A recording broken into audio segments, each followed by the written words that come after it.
再来，咱来关心国际新闻。秘鲁头一个查某总统博鲁阿尔特是逼出假正风波，互规大阵的检警入去因兜去敲因兜。伊是伫2021年上任了后，毋过伊的民调就一直落甲剩9%尔。伫顶个月30又开记者会，毋但讲家己是清白无违法的，佮强调讲伊一定会做完4档。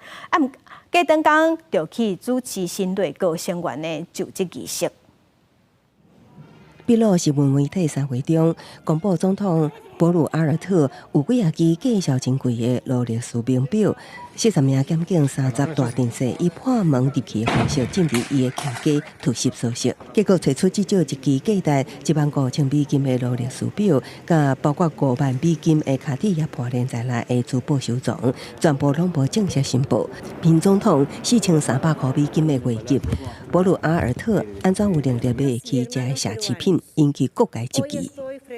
Por lo que la medida de la madrugada es arbitraria, desproporcional y abusiva.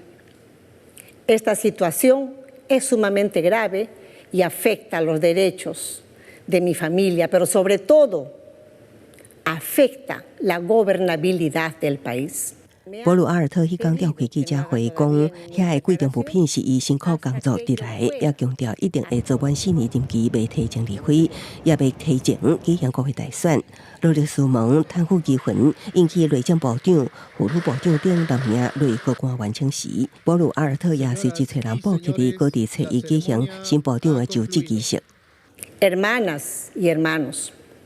la presidenta viene siendo atacada sistemáticamente.Y por ende se ataca la democracia, el Estado de gobierno, generando inestabilidad política, social y económica. 秘鲁头一位女总统博鲁阿尔特是前总统卡斯提洛的副手，伫卡斯提洛封掠了后，接替上回，从台以来民调支持率开价行低。早伫劳力士门贪腐疑云爆发进前，民调显示有达到8%选民希望伊落台。